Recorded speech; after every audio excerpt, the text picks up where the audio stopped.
നാട് മുഖമെനുക്കുമ്പോൾ അതിനിടയിൽ സംരക്ഷിക്കപ്പെടേണ്ട ചിലയിടങ്ങൾ കൂടിയുണ്ട്. അങ്ങനെയുള്ള ഇടങ്ങളാണ് പലപ്പോഴും നമുക്ക് ജീവശ്വാസമേകുന്നത്. ഇടുക്കിയിൽ നിന്നുള്ള അത്തരമൊരു കാഴ്ചയാണിനി. സിജോ വർഗീസിന്റെ റിപ്പോർട്ട്. എങ്ങും കനത്ത ചൂടാണ്. മനസ്സും ശരീരവും തണുപ്പിക്കാൻ ഒരിത്തിരി തണൽ തേടിയുള്ള യാത്രയിലാണ് പലരും. അങ്ങനെയൊരു സ്ഥലം തൊടുപുഴ നഗരത്തിൽ ഇടവെട്ടിയിലേക്കുണ്ട്. അവിടേക്കാണ് ഞങ്ങളുടെ യാത്ര.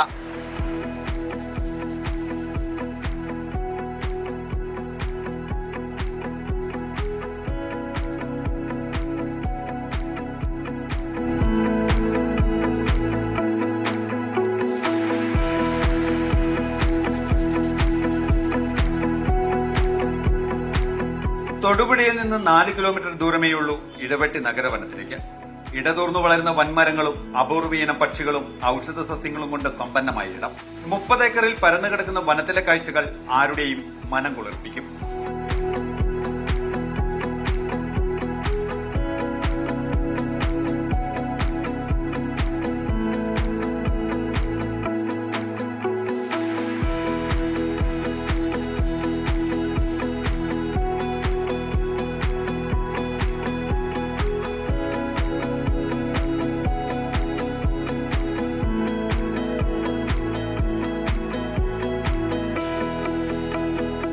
ചൂട് കാരണം നമുക്ക് ഇരിക്കാൻ പറ്റുന്നില്ല, വീട്ടിലാണെങ്കിൽ കിടക്കാൻ പറ്റുന്നില്ല, കുട്ടികൾക്കൊക്കെ ആയാലും പുറത്തിറങ്ങാൻ നമുക്ക് സാധിക്കുന്നില്ല. കാരണം കുട്ടികളെ നമുക്ക് പുറത്ത് വിടാൻ പറ്റുന്നില്ല. അവരെപ്പോഴും കളിക്കണം, അവർക്ക് പുറത്തിറങ്ങി നടക്കാനൊക്കെ ഭയങ്കര ആഗ്രഹമാണ്. അപ്പൊ ഇങ്ങനെ ഒരു സംഭവം ഇങ്ങനെ കേട്ടപ്പം പഞ്ചായത്ത് ഇങ്ങനെ ചെയ്തിട്ടുണ്ടെന്ന് അറിഞ്ഞപ്പോൾ ഞങ്ങൾ ഇങ്ങനെ അന്വേഷിച്ചു പിടിച്ച് വന്നതാണ്. ഭയങ്കരമായിട്ട് ഇഷ്ടപ്പെട്ടു പിള്ളേർക്ക്. കനത്ത ചൂടിൽ തൊടുപുഴ നഗരം വെന്തുരുകുമ്പോഴും ഇടവെട്ടിയിലെ കുട്ടിവനത്തിൽ നല്ല തണുപ്പാണ്.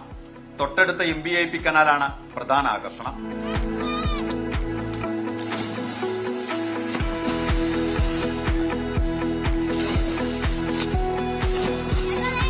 ഈ സ്വാഭാവിക വനത്തിലെ മനോഹര കാഴ്ചകൾക്ക് മാറ്റുകൂട്ടാനുള്ള തയ്യാറെടുപ്പിലാണ് വനം വകുപ്പ്. ഔഷധ സസ്യങ്ങളും ഫലവൃക്ഷങ്ങളും കൂടുതലായി നട്ടുപിടിപ്പിക്കും. നിലവിലുള്ള നടപ്പാതയ്ക്ക് പുറമെ കഫറ്റേരിയ, നക്ഷത്രവനം, ബട്ടർഫ്ലൈ പ്ലാന്റേഷൻ, കുളങ്ങൾ എന്നിവയെല്ലാം നഗരവനം പദ്ധതിയുടെ ഭാഗമായി ഒരുക്കും. ആ സ്ഥലം എന്ന് പറയുന്നത് പൂർണ്ണമായും പഴയ ഒരു പ്ലാന്റേഷൻ ആയിരുന്നു. പല മിസ്ലേനിയസ് സ്പീഷീസിന്റെ പ്ലാന്റേഷനും അതുപോലെ ആൻഡമാൻ പടോക്ക് എന്ന് പറയുന്ന മരങ്ങളുടെ ഒരു പ്ലാന്റേഷനും ആയിരുന്നു. അപ്പൊ അത് കാലക്രമേണ അതിൽ സ്റ്റോക്ക് കുറയുകയും അതുപോലെ തന്നെ അതൊരു റിസർവായി തന്നെ സംരക്ഷിക്കുകയും ചെയ്യേണ്ട ഒരു ആവശ്യകത ഉണ്ടായിരുന്നു.